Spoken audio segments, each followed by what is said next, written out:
पेन्टिङको काम सकेर साथीहरू आज चाहिँ हामी गर्दैछौँ हेयर क्याराटिन। अनि हेयर क्याराटिन चाहिँ कसको गर्दैछौँ त्यसको लागि चाहिँ हजुरले पुरा भिडियो हेर्नु होला। अनि साथीहरू म चाहिँ आज यता रिमझिमको पार्लरमा आइसकेको छु। उहाँ चाहिँ हुनुहुन्छ हाम्रो ब्युटिफुल म्याम अनि उहाँको नै हो आज हामीले हेयर बोटस गर्ने। अनि म्यामले चाहिँ हेयर बोटसको लागि चाहिँ आज नयाँ क्रिम चाहिँ अनबक्सिङ गर्दै हुन्छ, 20 इन्चको क्याराटिन बोटस। अनि यो क्रिमले नै आफ्नो आज कपाल स्ट्रेट गर्दै हुनुहुन्छ। अनि म्यामले चाहिँ हामीलाई चाहिँ आफ्नो कपाल स्ट्रेट गर्दा चाहिँ सम्झिनु भयो, एकदम खुसी लाग्यो किनकि हामीलाई पहिले 2 महिना एडभान्सको चाहिँ म्यामले सिकाउनु भएको थियो जो हामीलाई चाहिँ ओडाले दिएको थियो।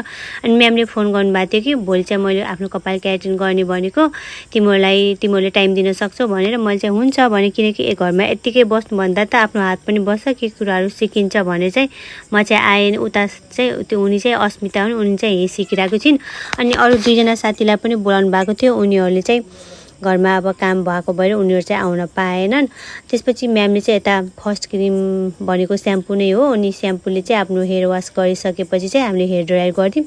त्यसपछि चाहिँ हेयर पार्टिसन गरेर चाहिँ हामी 2 जनाले चाहिँ आफ्नो यता एकातिरको कपालमा सेकेन्ड क्रिम चाहिँ अप्लाई गऱ्यौँ। अनि सेकेन्ड क्रिम अप्लाई गरिसकेपछि चाहिँ मजाले ऱ्यापिङ पेपरले चाहिँ कपाललाई ऱ्यापिङ गरिदिउँ कि किनकि हावाहरू नजाओस् भनेर मजाले ऱ्यापिङ गरिदिइसकेपछि अब 45 मिनट 1 घन्टा जति राख्नुपर्छ नि त कपाल हेरेर। अनि हामीले राख्यौँ। अनि त्यसपछि अब टाइम लाग्ने भनेको आइरन गर्दा हो नि त। अनि अरू 2 जना साथीहरू आउनु भएन, अनि टाइम धेरै लाग्थ्यो, त्यही भएर म्यामले चाहिँ नजिकैको अरू 2 जना साथीलाई पनि बोलाउनु भयो कि उनीहरूले पनि यही सिकेको, हामी सबै सँगै सिकेको। अनि मैले चाहिँ पहिले म्यामलाई नै भनेको थिएँ म यति बजे निस्किनुपर्छ म्याम, बाबुलाई लिएर जानुपर्छ, घरमा कोही हुनुहुन्न भनेर।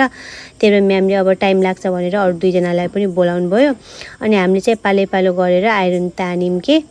अनि मैले चाहिँ म्यामको लास्ट फाइनल रिजल्ट चाहिँ गराउन पाइनँ किनकि म चाहिँ आधी बनाएर निस्किहालेँ थिएँ किनकि 3:30 बजी त बाबुको स्कुल छुट्टी भइहाल्छ नि त। अनि म चाहिँ 3:15 मा निस्किहालेँ बाबुलाई लिनको लागि। अनि नास्ता खाएर म चाहिँ निस्केँ। त्यसरी नै मेरो दिन चाहिँ बित्यो साथीहरू। अनि त्यसपछि म घर गएर बाबुलाई स्कुलबाट लिएर त्यसपछि फेरि हामी रेडी भएर अब चाहिँ कहाँ जाँदैछौँ के गर्दैछौँ त्यो चाहिँ नेक्स्ट भिडियोमा आउँछ। अनि साथीहरू आजलाई मेरो भ्लग यति नै। Thanks for watching, keep loving, keep supporting.